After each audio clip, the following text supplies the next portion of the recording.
Is there more than one way to do carnivore?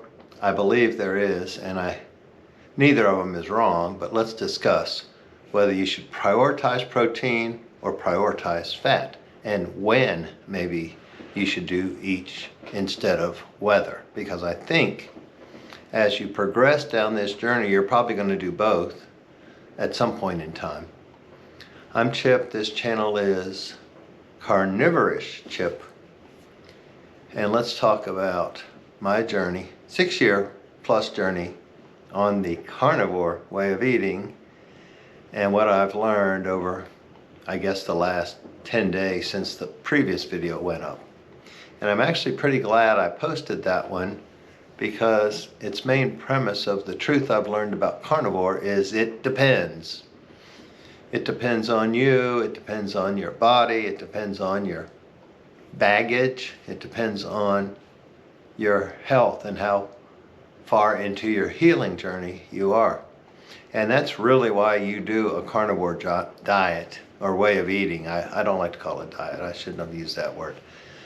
Why you may start a carnivore way of eating is so that you can heal.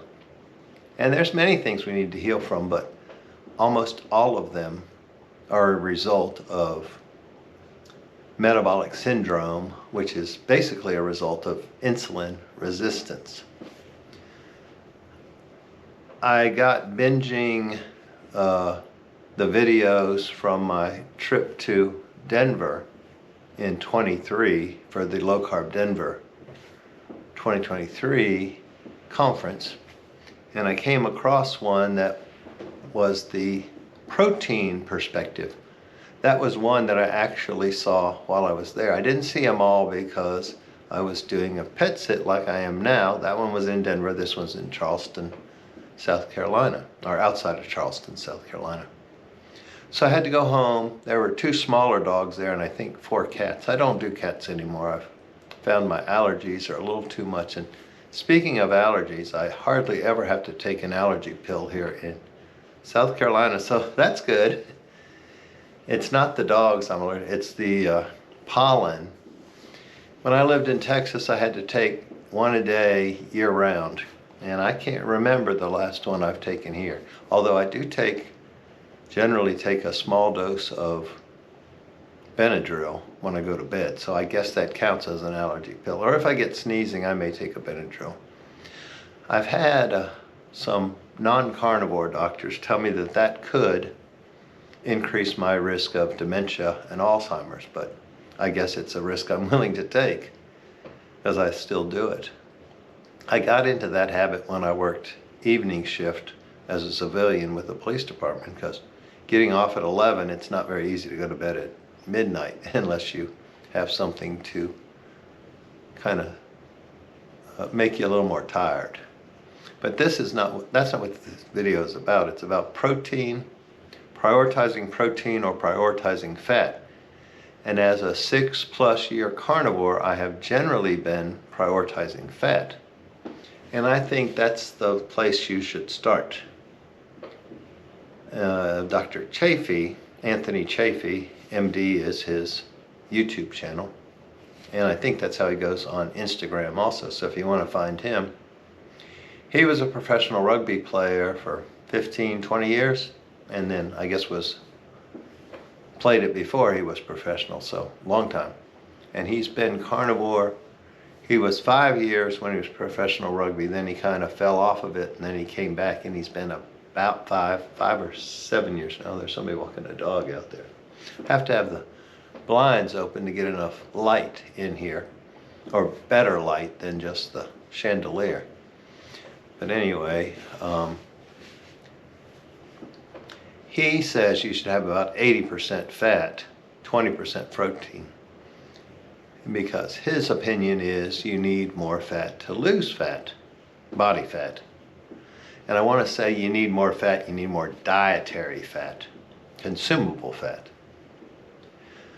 But he wasn't the first doctor I found in the low carb space. I actually took classes with Dr. Westman, Dr. Eric Westman, who runs the Adapt Your Life Academy YouTube channel and programs. So I took some Adapt Your Life Academy courses, and he was the main person I knew that was going to be at Low Carb Denver 23. So that was one of the main reasons I went out there, was to meet him and the Adapt Your Life Academy nutritionist, Amy Berger.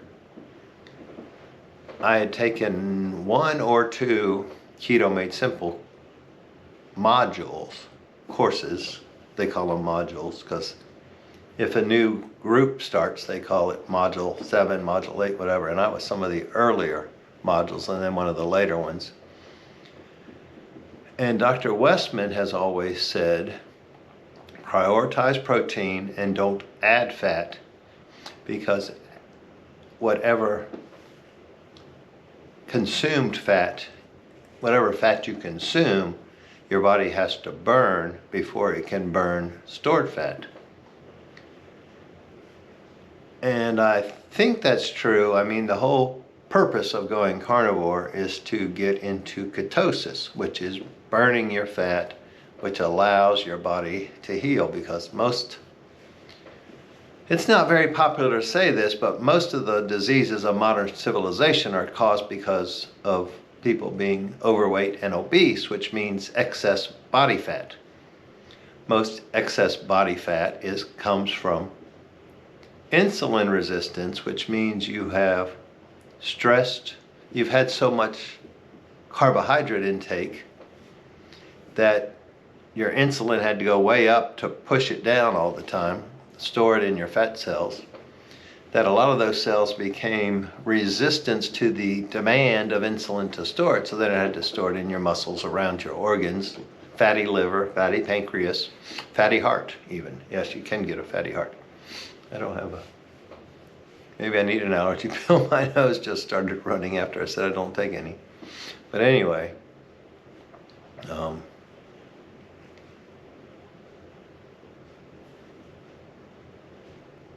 insulin resistance, yeah, and too much fat. So what's right? You know, Dr. Westman does a lot of research, and he's not opposed to fat, but he doesn't think you need to add fat. You know, whatever comes on the animal you're eating is okay.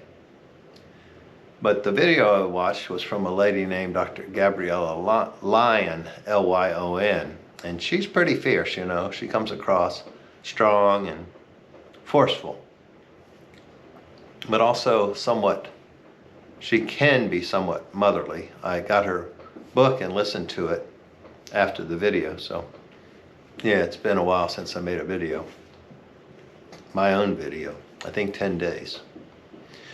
And this camera's overheating in here, so I have the air down rather low, probably the lowest I've had it, so it doesn't cut off, but I'm still really almost limited to 20 minutes, and I'm halfway there. So let me get to the point. Over the past several days, I have started adjusting the amount of protein I consume as a percentage of the amount of fat I consume. I have been up to 75–80% fat consumption over the last 6 years, and I have lost 60 pounds.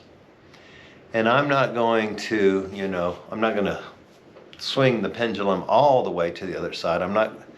I don't know that you can get enough energy from 80% protein diet, because fat, if we go down the calorie rabbit hole,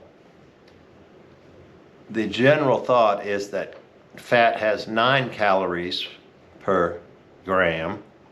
Protein and carbohydrates have 4 calories per gram. But a long time ago, I gave up on the calories in, calories out theory, because your body does not treat each calorie the same. Carbohydrates are burned quickly, protein is burned more slowly, and fat generally, it can be burned, and it is burned to a certain extent, but your body can only handle so much, and then you excrete it out the other end. Maybe in a disaster pants scenario, or as we would say when you're cleaning bathrooms, exploding diarrhea. You don't want to eat that much fat.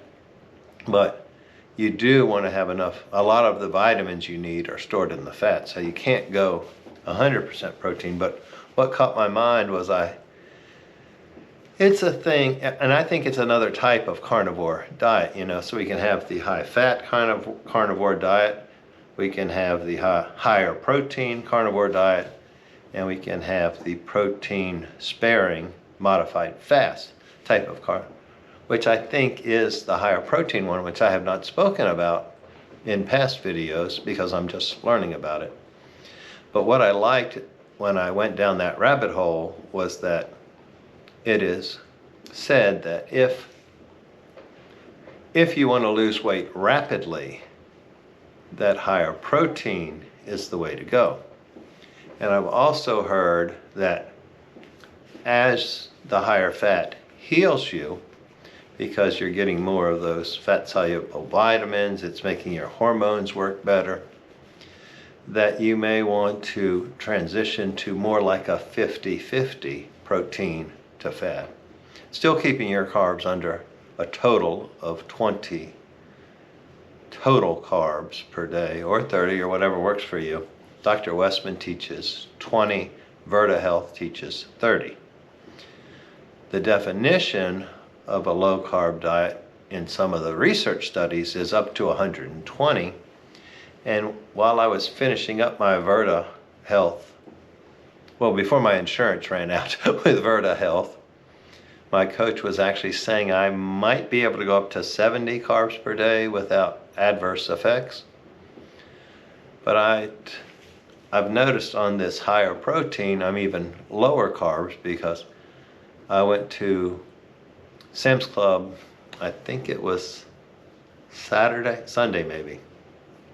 Anyway, over the weekend. I don't like to go on the weekend because so many people go there on the weekends, but that's when the traffic is better here. So, and that's also when I'd figured all this out. So if I wanted to start it and I wanted to use frozen cooked shrimp, I never have learned how to really cook shrimp well, but I got 2 bags of 2 pounds each of medium, deveined, shell off, tail off, cooked shrimp. So they're ready to go.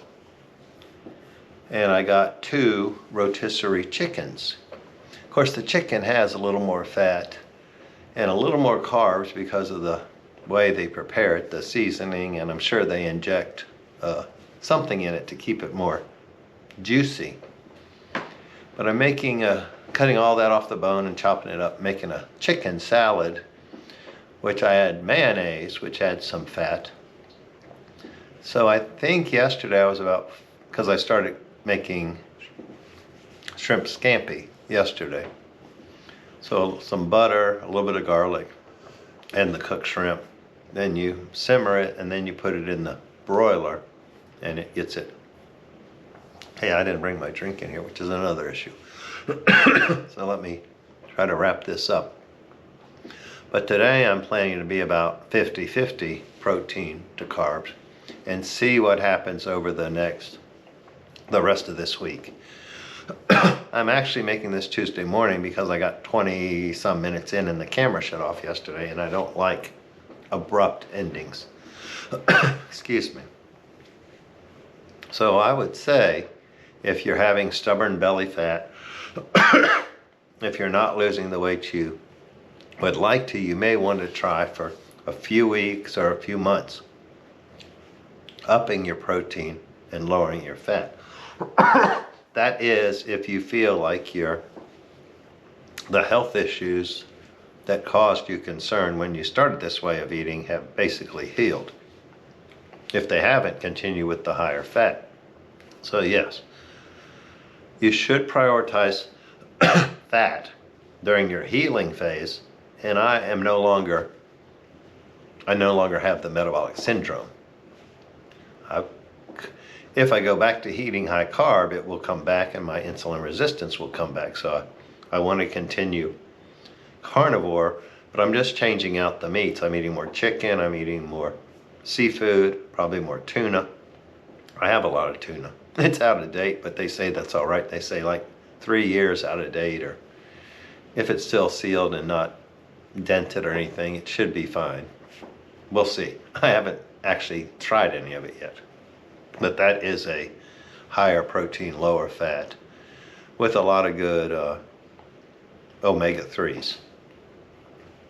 So you want to make sure you're still getting enough fat to get your vitamins, and I think the butter in the scampi will be fine for me.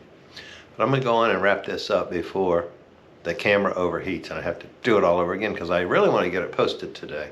I had hoped it would be uploaded last night so the algorithm could be figuring out what I'm saying, but yes. I think you're going to transition through various phases as you go through this journey. And remember, the carnivore way of eating is not a religion, it's a medical intervention. Therefore, it's okay as you heal to change that intervention. So God bless Dr. Westman, God bless Dr. Chafee for helping me along this journey, and I'm going to say goodbye.